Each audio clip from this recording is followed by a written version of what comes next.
Hello, అందరికి జై బాబా అండి. ఏ బాబు సారీ, క్షమించాలి, నన్ను ఒక 3 నిమిషాలు ఆలస్యమైంది. ఇప్పుడు విజయలక్ష్మి గారు మీరు నమో మెహర్ బాబా పాడండి.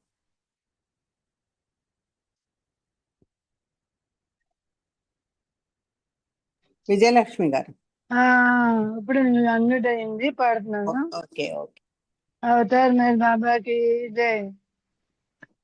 नमो मेहर बाबा अवतार नमो देव देवा। प्रभु नमो मेहर बाबा अवतार नमो देव देवा। अपार दिव्या कृपा सागर, अपार दिव्या कृपा सागर, सकल चराचर जगदोद्धार, सकल चराचर जगदोद्धार। नमो मेहर बाबा अवतार नमो देव देवा। प्रभु नमो मेहर बाबा अवतार नमो देव देवा। जोहार लिवे श्री मेहर बाबा, जोहार लिवे श्री मेहर बाबा। महिने जनिंచిన మానవ రూప, महिने जनिंచిన మానవ రూప। ఇహ పరానంద జీవనమేవ, ఇహ పరానంద జీవనమేవ।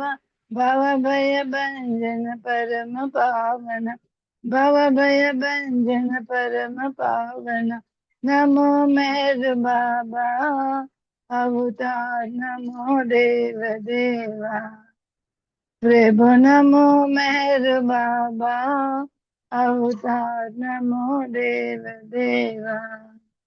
अज्ञानांधतांतము చేసి, అజ్ఞానాంధతాంతము చేసి, దివ్య విజ్ఞాన దృష్టిన సంగే, దివ్య విజ్ఞాన దృష్టిన సంగే। హరిషడ్వర్గములంతరింపగా, హరిషడ్వర్గమంతరింపగా, అవ్యయ మోక్షం అనుగ్రహింపుము, అవ్యయ మోక్షం అనుగ్రహింపుము। నమో మేరు బాబా అవతార్ నమో దేవ దేవా। ప్రభు నమో మేరు బాబా అవతార్ నమో దేవ దేవా। जय मेहर बाबा जय, जय मेहर बाबा जय, जय मेहर बाबा जय, जय मेहर बाबा जय, जय मेहर बाबा जय, जय मेहर बाबा जय। अवतार मेहर बाबा की जय। मोर థ్యాంక్స్ అండి, మీకు జై మెహర్ బాబా, అందరూ జై బాబా। జై బాబా అండి, అందరికి జై బాబా। జై బాబా। మనము మళ్ళీ కూడా ఇందులోంచి రియల్ ట్రెజర్ నెంబర్ 7 లోంచి రుస్తం హలహతి గారు ఏం చెప్తున్నారో మనం అదొకసారి మళ్ళీ చదువుకోవడానికి ప్రయత్నిద్దాం. ఫ్రూట్స్ ఆఫ్ కర్మ అంటే కర్మ వల్ల ఫలము, వచ్చేటువంటి ఫలము. ఫలం అంటే ఫ్రూట్ అంటే నిజంగా ఫ్రూట్స్ కాదు, అది దాని నుంచి వచ్చే రిజల్ట్. మనకి బాబా ప్రేమికుల్లో రకరకాల మనస్తత్వాలున్న మనుషులు కనబడతారు, వ్యతిరేకమైన అభిప్రాయాలు ఉన్న వాళ్ళు కనబడతారు. తర్వాత బాబా ఏం చెప్పారు ఎగ్జాక్ట్గా, ఏకత్వము, అనేకత్వంలో ఏకత్వం అనేది ఏం చెప్పారు, వన్నెస్ ఇన్ ద వరల్డ్ అనేది మనకి తెలుస్తుంది. ఎందుకని అలా జరుగుతుంది, అందరూ ఒకేలాగా ఎందుకు ఉండట్లేదంటే బాబా దానికి ఎక్స్ప్లెనేషన్ ఏమి ఇచ్చారంటే, అది వాళ్ళ సంస్కారాల ముద్ద ఏదైతే ఉందో అది మనం మోసుకెళ్తామో మరుజన్మకి, అది ఒక్కొక్కరికి ఒక్కొక్కలాగా ఉంటుంది అనమాట. అదే ఆ సంస్కారాల మూలంగానే మన బాడీ ఉండడం ఏంటి, మనకు ఉండేటువంటి మెంటల్గా ఉండే మనకి అభిప్రాయాలు ఏంటి, తర్వాత చుట్టూ ఉన్న వాతావరణం ఏంటి, వీటన్నిటిని బట్టి ఆ సంస్కారాన్ని బట్టి మనకి జన్మ అనేది లభిస్తుంది.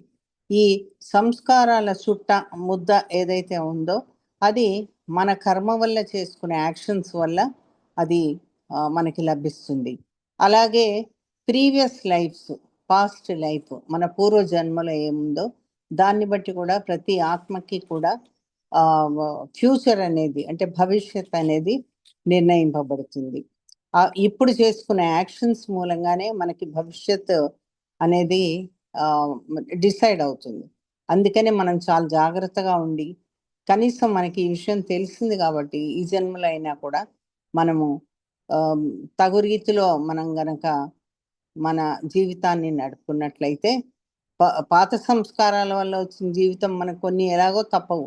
కనీసం ఈ జన్మలో అయినా మనం మంచి చేసి, చెడు చేయకుండా మంచి చేసి చేది అని గ్రహింపుతోటి గనక మనం వెళ్ళినట్లయితే మనకెంతో బావుంటుంది. ఇప్పుడు story brings out this aspect. ఇది ఎలాగా అనేది ఒక స్టోరీ ద్వారా మనకి చెప్పడం జరిగింది. ఇది 2 చెట్లకి సంబంధించినటువంటి కథ.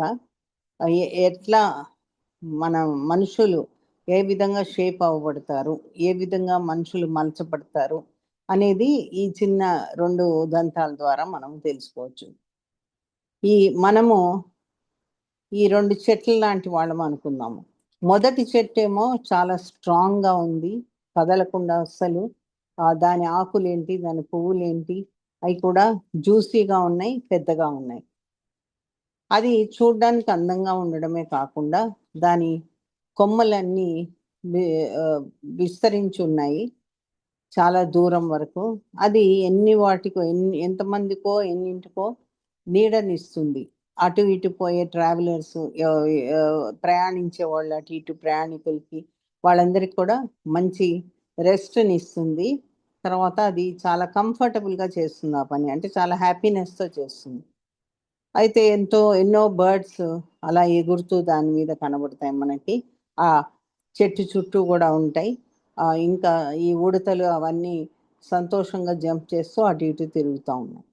ఇంకొక ట్రీ ఉంది. అదేమో అసలు ప్రాణం లేనట్టుగా, ఊపిరి లేనట్టుగా ఉంటుంది. దాని మొద్దు, దాని ట్రంక్ ఏదైతే ఉందో అది చాలా వీక్‌గా ఉంది. తర్వాత దానికి బ్రాంచెస్ అన్నీ ఉన్నాయి. ఆ కొమ్మలున్నాయి కానీ అవన్నీ గూడా చనిపోయిన వాటిలాగా ఉన్నాయి. అది ఏమాత్రం గూడా ఈ వెళ్ళే వాళ్ళకి ప్రయాణికులకి షేడ్‌నిచ్చే ఆహ్, తీరులో లేదు. దాని ఫ్రూట్స్ విషయానికొస్తే ఎప్పుడూ గూడా దానికేం ఫ్రూట్స్ వచ్చినట్టు లేవు. ఈ ఈ ట్రీ ఎక్కువ షేడ్ ఇచ్చేది కాబట్టి ఇవ్వట్లేదు కాబట్టి ఎవరు గూడా దాని కింద కూర్చోడానికి ఇష్టపడేవాళ్ళు గాదు. ఒక్క పక్షి గూడా పొరపాటున దాని మీద కనబడేది కాదు. ఎందుకు ఈ రెండిటికి ఈ చెట్లకి 2 చెట్లైనా కూడా ఎందుకు ఈ 2 చెట్లకి ఇంత డిఫరెన్స్ వచ్చింది అని గనక అనుకున్నట్లయితే, మొట్టమొదటి చెట్టు పెట్టిన వాడేమో చాలా తెలివిగల రైతు. అది అతను పెట్టి పోషించాడు దాన్ని బాగా. ఎప్పుడైతే విత్తనం వేశాడో, ఆ విత్తనం వేసిన కాడి నుంచి దానికి మంచి మంచి నేలలోనే దాన్ని ఉంచాడు. తర్వాత మంచి ఎరువునేయడము, రెగ్యులర్‌గా దాన్ని చూసుకోవడము, అది బలం వచ్చేటట్టుగా దాన్ని పోషించాడు. అది ప్రేమతోటి. అది కూడా ఇతను చేసిన పని చాలా ప్రేమతోటి చేశాడు. ఎంత అవసరమో అంత దానికి అటెన్షన్ ఇచ్చాడనమాట. అయితే ఏమేం కావాలో లైఫ్‌లో అయన్నీ కూడా జాగ్రత్తగా చూస్తూ, దాన్ని చిన్న పిల్ల మాదిరిగా చేస్తూ దాని దానికి అలా చేసేటప్పటికి అదేం చేసింది, ఇచ్చేవన్నీ ఇచ్చిందనమాట. ఎంతసేపు ఏమేమి ఇవ్వాలో అవన్నీ ఇవ్వడం బౌంటిఫుల్ అనింది. బౌంటిఫుల్ అంటే మనం చేసిన దానికి ప్రతి ఫల ప్రతిఫలంగా మనకి ఇవ్వడం. అలాంటివన్నీ గూడా ఈ చెట్టు చేసింది.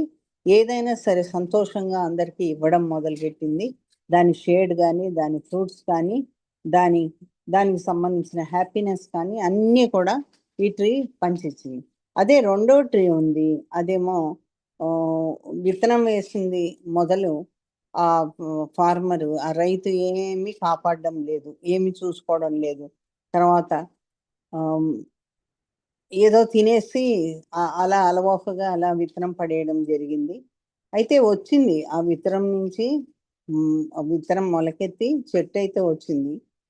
ఆహ్, బ నీళ్ళు గూడా ఇవ్వడం జరిగింది. కానీ వర్షాలయిపోగానే ఆ ఫార్మరు దాన్ని కేర్ తీసుకోలేదు అస్సలు. దానికి ఎరువు వేయడం లేదు, ఏం చేయలేదు అలాంటివి. ఏదో విధంగా ఆ ట్రీ కొంచెం స్ట్రగుల్ అయ్యి పెరిగింది. ఏది కొంచెం మేనేజ్ చేయగలిగిందో నీళ్ళతోటి అదే తీసుకొని అది పెరిగింది. కానీ అది పువర్గా ఉండడం మూలంగా దానిలో ఉన్నటువంటి మట్టికి ఏ సారము లేకపోవడం వల్ల, తర్వాత ఎరువు లేకపోవడం వల్ల అది చాలా వీక్గా పెరిగింది. దానికి ఎవరు కూడా ప్రేమతోటి ఏది చేసింది లేదు ఆ రైతు. కాబట్టి అది వేరే వాళ్ళకి ఇవ్వడానికి దాని దగ్గర పాపం ఏమీ లేదు, షేడ్ లేదు, ఫ్రూట్స్ లేవు, తర్వాత హ్యాపీనెస్ ముఖ్యంగా లేదు. ట్రీ చాలా బ్యాడ్గా దానికి చాలా ఎదురు చూసింది ప్రేమ కోసం. ప్రేమించే వాళ్ళు ఉంటే చాలా చక్కగా పెరిగేదేమో, మరి అదే కరువు అయింది. తర్వాత దానికి సంబంధించిన ఎరువులు అవన్నీ కూడా అందలేదు టైంకి. కాబట్టి అది నిజంగా వాటన్నిటి కోసం ఏడుస్తుందా అన్నట్లుగా ఉండేదండి. సో ఫార్మర్ ఏ విధంగా అయితే తన మనసు పెట్టి చేయలేదో, ఏం కావాలి మనకి, మనం అది విత్తనం పెట్టిన తర్వాత దాన్ని జాగ్రత్తగా చూసుకోవడము, దానికి సరైన మట్టి ఉందా లేదా, ఎరువు ఉందా లేదా చూసుకోవడము, ఇలాంటివన్నీ ఉండి మనం లవింగ్ థాట్స్ తోటి ఉండాలి. మనం మన విషయానికి వస్తే, మన సోల్, మన ఆత్మ విషయానికి వస్తే మనకన్నీ ప్రేమపూర్వకమైనటువంటి ఆలోచనలు ఉండాలి. తర్వాత ఎరువు, స్పిరిచువల్ ఫుడ్డే మన ఎరువు. అంటే ఆధ్యాత్మికంగా లభించేటువంటి ఆలోచనలు అవన్నీ కూడా స్పిరిచువల్ ఫుడ్ కింద, మెన్యూర్ కింద వస్తాయి, అంటే ఎరువు కింద వస్తాయి. ట్రస్ట్, నమ్మకము, ఫెయిత్, విశ్వాసము ఇన్ గాడ్, ఇవన్నీ కూడా మనకు ఉన్నట్లయితే అదే పెట్టి పోషించబడుతుంది. ఇవన్నీ ఇచ్చి మనము మన ఆత్మని పోషించగలుగుతాము, ఒక మంచి ఆత్మగా తయారవుతుంది. అయితే వాటర్ ఎట్లా అయితే చెట్టుకి ఇస్తామో అది దేంతో పోల్చారంటే daily prayers. Do you water it with daily prayers and meditation on God. Meditation చేయడము, రోజు ప్రేయర్స్ చేయడం వల్ల నీళ్లు చెట్టుకు పోసినట్లు అవుతుందా? లేదు, ఎవరు రెండో రైతు ఎలాగైతే దాన్ని ఇగ్నోర్ చేశాడో, దాన్ని పట్టించుకోలేదు, అలా ఉంటామా? మనం రోజు ప్రేయర్స్ చేస్తూ భగవంతుని తలుచుకుంటూ మంచినీళ్ళ మాదిరిగా ఇవన్నీ పెట్టి పోషిస్తామా? చెట్టుకు పోషించినట్టు మన ఆత్మని. లేదా రెండవ రైతు ఏ విధంగా అయితే అన్ని పెట్టేసి అన్ని మర్చిపోయాడో ఆ విధంగా ఉంటామా? And left it to fend for it self, దానికి అదే ఉండని అని వదిలేస్తామా? సెకండ్ ఫార్మర్ వల్ల గుర్తుంచుకోండి ఏమవుతుంది. సెకండ్ ఫార్మర్ మాదిరిగా మనం గనక మన ఆత్మని అలా వదిలేస్తే, దానికి మంచి ఆలోచనలు కలిగేటట్టు, మంచి ప్రేయర్స్ తోటి ఉండి బాబా మీద మెడిటేషన్ చేసినట్టు అలా చేసినట్లయితే బాగుంటుంది. లేదా అంటే వీక్ ట్రీ మాదిరిగా హ్యుమానిటీకి, అంటే ఈ ప్రపంచానికి, ఈ మనుషులందరికీ మనం ఏమి ఇచ్చే స్థితిలో ఉండము అని చెప్తా ఉంది. అది ఈ రెండు చెట్ల మధ్య పోలికలతోటి మనం ఏ విధంగా ఉండాలి, మన హృదయాన్ని ఏ విధంగా ఉంచుకోవాలి, దాన్ని ఎలా పెట్టి పోషించాలి, ఏ విధమైన ఆలోచనతో పోషించాలి, మంచినీళ్ళు చెట్టుకి ఇచ్చిన మాదిరిగా డైలీ ప్రేయర్స్ తోటి, మెడిటేషన్ తోటి అదంతా చెయ్యాలి అనేటువంటి దాంతో పోలిస్తూ మనకి ఆ విషయం చెప్పారు. అది ఫ్రూట్స్ ఆఫ్ కర్మ యొక్క ఫలము. రెండోది బైండింగ్స్ ఇన్ ఇల్యూషన్, అంటే మనకున్నటువంటి బంధము, ఈ మాయా ప్రపంచంలో మనకున్నటువంటి బంధం గురించి చెప్తున్నాను. మెహర్ బాబా ఏం చెప్పారంటే, కోరికలు, మనకున్నటువంటి బంధనాలు, అవి రెండు కూడా ఈ ఇల్యూషన్, ఈ మాయ అనే దాంట్లో ఉండి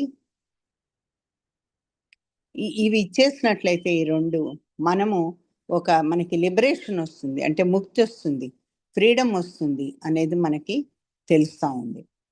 ఒక చిన్న కథ ద్వారా ఈ విషయం ఎలాగా అనేది బాబా చెప్తూ ఉన్నారు.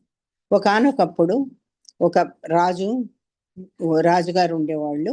ఆయన ఎంతో భక్తి శ్రద్ధలతో తన కింగ్డమ్ని చూస్తూ ఉంటాడు, తెలివితేటలతోటి.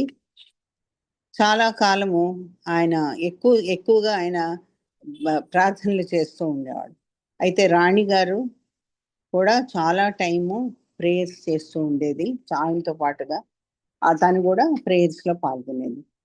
వాళ్ళకి మంచి అబ్బాయి కొడుకున్నాడు. మంచిగా ధైర్యవంతుడు, చక్కటి బుద్ధి కలిగినటువంటి కొడుకున్నాడు. మంచి రూలర్ అవ్వడానికి, అంటే మంచి నాయకుడు అవ్వడానికి ఆ రాజుగారు కూడా ఆ కొడుకుని అలాంటి పద్ధతిలో పెంచి చాలా మంచివాడుగా తయారు చేస్తారు. చాలా సంవత్సరాలు అయిన తర్వాత ఆ రాజుగారి కుమారుడు కింగ్ అయ్యాడు. ఆ రాజ్యానికి కింగ్ అయ్యాడు. అప్పుడు వాళ్ళ నాన్న, వాళ్ళ అమ్మ, అంటే ఓల్డ్ కింగ్, క్వీన్ కూడా వాళ్ళు డిసైడ్ చేసుకుని మనం ఒక అడవికి వెళ్ళి అక్కడ ఉందామని డిసైడ్ చేసుకుంటారు.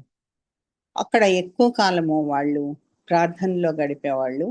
అది ఆ రోజుల్లో ఉన్నటువంటి పద్ధతి. అది ఎక్కువగా వాళ్ళు ఇది ఆ ట్రెడిషన్ని, అంటే ఆ పద్ధతినే ఫాలో అయ్యేవాళ్ళు.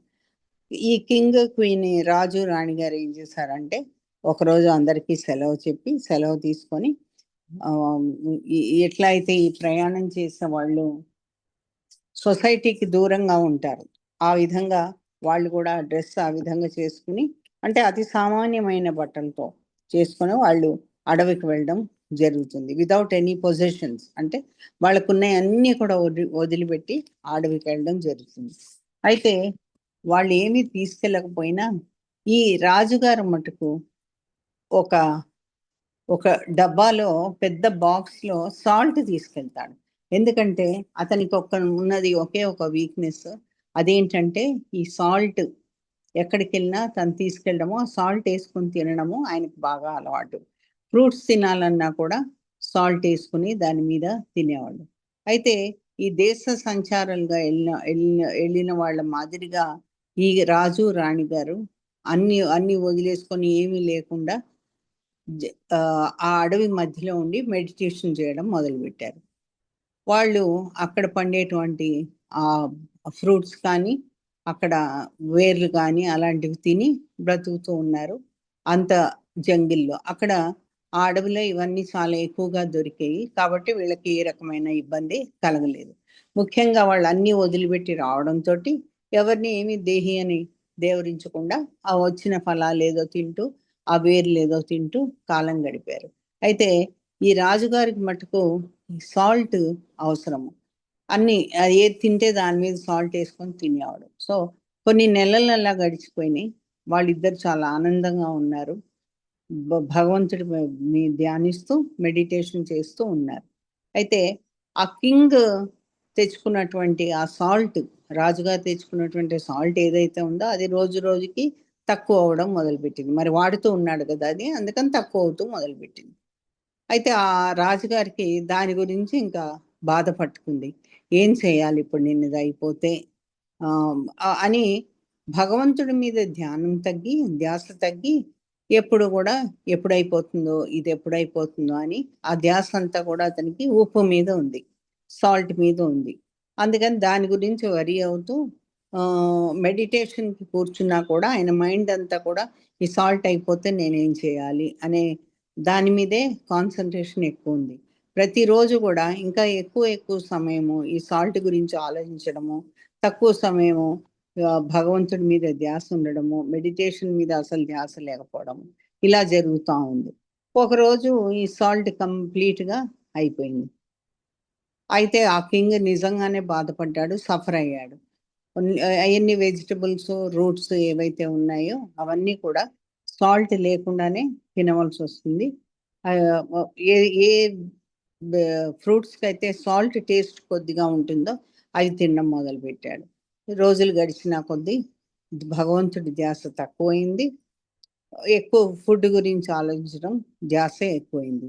భగవంతుని ప్రార్థించాడు ఏంటంటే నాకు ఎక్కడైనా సాల్ట్ దొరికితే బాగుంటుంది, అది అది దొరికేటట్టుగా ఉంటే బాగుందని భగవంతుడితోటి ధ్యానిస్తూ ఉన్నాడు. ఎక్కువ మెడిటేషన్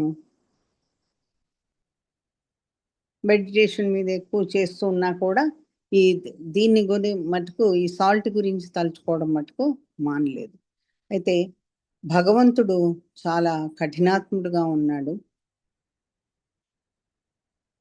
ఇంత ఇంత తను భగవంతుడి మీద ధ్యాస పెట్టి మెడిటేషన్ చేస్తున్నా కూడా భగవంతుడు మాత్రం తన పట్ల కరుణించలేదు, కఠినంగానే ఉన్నాడు. అయితే క్వీన్కి ఆ రాణి గారికి ఆయన కంప్లైంట్ చేస్తున్నాడు, ఎలా తను బాధపడుతున్నాడో అది చెప్తూ ఉండి భగవంతుడు ఎందుకు తన సహాయం చేయట్లేదని కూడా రాణిగారిని అడుగుతాడు. అప్పుడు రాణిగారు జాలిపడి ఆయన గురించి కూడా భగవంతుని ప్రార్థించడం మొదలుపెట్టింది. ఆ రోజు రాత్రి ఆ రాజుగారికి ఒక కల వస్తుంది. ఆ కలలో రాణిగారు ఒక పెద్ద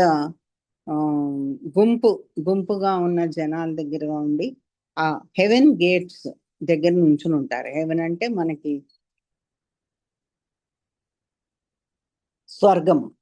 స్వర్గం గేట్ దగ్గర చాలా మంది పెద్ద గుంపుగా భూమి కూడా ఉన్నారు. అక్కడ వీళ్ళు నుంచుని ఉన్నారు. ఆ గేట్ ఓపెన్ అవుతుంది. ఒక్కొక్కళ్ళ పేరు పిలుస్తారు. పేరు పిలిచిన తర్వాత 10 సెకండ్లు, నిమిషాలు కూడా కాదు, 10 సెకండ్లో ఆ గేట్లోంచి స్వర్గం లోపలికి వెళ్ళిపోవాలి, లేకపోతే గేట్లు మూసుకోబడతాయి. 10 సెకండ్ల తర్వాత గేట్లు మూసేస్తారు. అయితే ఇలా చూస్తూ ఉండి చాలా మంది లోపలికి ఎంటర్ అవ్వడానికి కుదరట్లేదు. ఎందుకని 10 సెకండ్ల కాలం అనేది చాలా తక్కువ. అందుకని వాళ్ళు మోసేది కూడా వెనక వాళ్ళ భారం ఉంటుంది. అది తీసుకొని లోపలికి వెళ్ళడానికి టైం పడుతుంది. 10 సెకండ్ల కల్లా వెళ్ళలేకపోతే అన్నీ క్లోజ్ చేసేయడము జరుగుతుంది. అయితే అవన్నీ కూడా ఎక్కడున్నాయి? ఆ హెవీ బర్డెన్ అనేది, అంటే ఆ భారం అనేది ఎక్కడుంది? వాళ్ళకి చేతులకి కాళ్ళకి కట్టి ఉంటుంది. అవన్నీ ఈడ్చుకొని వెళ్ళాలంటే లోపలికి 10 సెకండ్ల సమయం నిజానికి చాలదు. కొంతమంది ఏమో వాళ్ళు చేసిన తప్పిదాన్ని ఒక పెద్ద మూటగా కట్టుకొని వెళ్తుంటారు. కొంతమంది ఏమో అదే ఈ మూట కట్టుకుని వెళ్ళేది ఒక మర్డర్, ఎవరినైనా చంపింది కానీ లేకపోతే దొంగతనం చేసింది కానీ తీసుకొని వెళ్తారు. వేరే వాళ్ళు యాక్షన్లో ఉంటారు. బర్డెన్ ఆఫ్ యాక్షన్, వాళ్ళు ఇన్యాక్షన్, అంటే వాళ్ళు ఏమి మంచి పనులు అవి చేసింది లేదు. ఎట్లా పేదవాళ్ళకి హెల్ప్ చేయడమో, లేకపోతే వేరే వాళ్ళ పట్ల ప్రశాంతంగా ఉండడమో, వేరే వాళ్ళ పట్ల కరుణతో ఉండడమో ఇలాంటివి చేయలేదు. కాబట్టి వాళ్ళు కూడా ఆ భారాన్ని అతి కష్టం మీద మోసుకుంటూ 10 సెకండ్ లోపల వెళ్ళలేకపోయారు. సడన్గా కింగ్కి ఈ క్వీన్ పేరు, రాణిగారి పేరు పిలవడం వినబడుతుంది. కింగ్ చాలా హ్యాపీగా ఫీల్ అవుతాడు. ఎందుకంటే ఆమెకేమీ బర్డెన్ లేదు, చైన్స్ లేవు, ఈజీగా ఎంటర్ అయిపోగలిగింది గేటు. అంటే ఆమె అన్ని మంచి పనులే చేసి మంచి కార్యాలే చేసింది.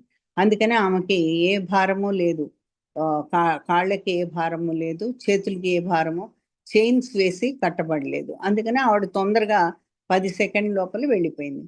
కింగ్ పేరు వచ్చేటప్పటికి అతను వెళ్ళడానికి ప్రయత్నిస్తూ ఉండి తొందరగా లోపలికి వెళ్దాము అని, హెవెన్లోకి వెళ్దాము, స్వర్గానికి అని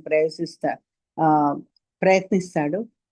కానీ ఆయన కదిలేటప్పటికి ఆయనకు అర్థమైంది ఏంటంటే తన వెనక ఏదో మూట ఉంది అని అర్థమైంది. అదేంటి? ఒక కాలికి కట్టబడి ఉంది. అది ఏంటి అని లాగి నడవడానికి ప్రయత్నిస్తుంది. వెళ్ళబోయేటప్పటికి సరిగ్గా గేట్ దగ్గరకు వచ్చేటప్పటికి ఆ గేటు మూసుకోవడం జరిగింది. ఈయనేమో పెద్దగా అరుస్తాడు, డోర్ క్లోజ్ అయిపోతుంది. అప్పుడు రాజుగారు ఎంతో బాధపడతాడు. అది ఏం కట్టారా కాలుకని వెనక్కి తిరిగి చూస్తాడు. అది ఒక పెద్ద సాల్ట్ మూట, ఉప్పు మూట అన్నమాట, చాలా పెద్దది. అప్పుడు రాజుగారు టక్మని లెగిస్తే ఇదంతా కూడా ఒక కళ, ఏమీ కాదు, ఇది ఒక కళ తనకొచ్చింది. అప్పుడు రాజుగారికి ఏం అర్థమైందంటే ఆయనకున్న అటాచ్మెంట్ అనేది, ఈ సాల్ట్ అనేది తినడం అనే అటాచ్మెంట్ ఏదైతే ఉందో, బంధనం ఏదైతే ఉందో దాన్ని ఇచ్చేస్తా కానీ ఇవన్నీ కూడా తనకి సులువుగా జీవితం ముందుకు సాగదు అనేది అర్థమైంది. కాబట్టి ఏం చెప్తున్నారు ఇక్కడ బాబు అంటే, మనకున్న బంధనాల్ని వదిలించుకోవాలి. మనము ఒక చిన్న స్పూన్ దగ్గర నుంచి, ఒక చిన్న స్పూన్ కనబడకపోతే దాని గురించి మనం వరి అయిపోయి అన్ని కింద మీద అన్ని వెతుకుతాము వంటింట్లో. అలాగే మనకి సంబంధించిన ఒక పేపర్, మనకి సంబంధించిన ఒక బుక్, అది ఎంతో ఇంపార్టెంట్ బుక్ మనకి, కానీ దానికి ఉన్న బంధనం ఎక్కువ ఉంటుంది పుస్తకం కన్నా కూడా. అలా మనకి రకరకాల బంధనాలు చుట్టుకుని మాయ ప్రపంచంలో మనం ఉండిపోతున్నాము.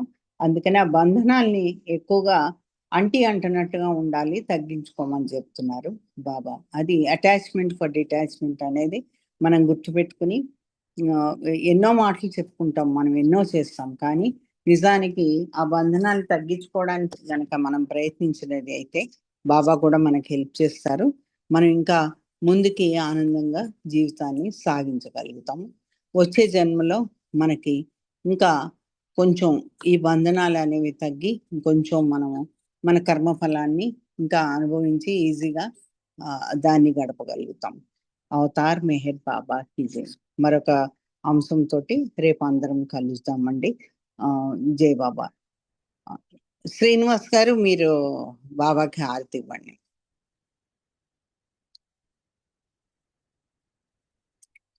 శ్రీనివాస్ గారు. బాబా మేడం.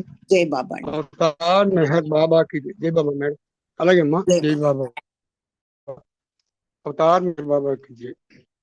దేవాది దేవా ప్రేమ స్వభావ ప్రభో మెహరు బాబా ప్రియతమా మనసు హారతి దే.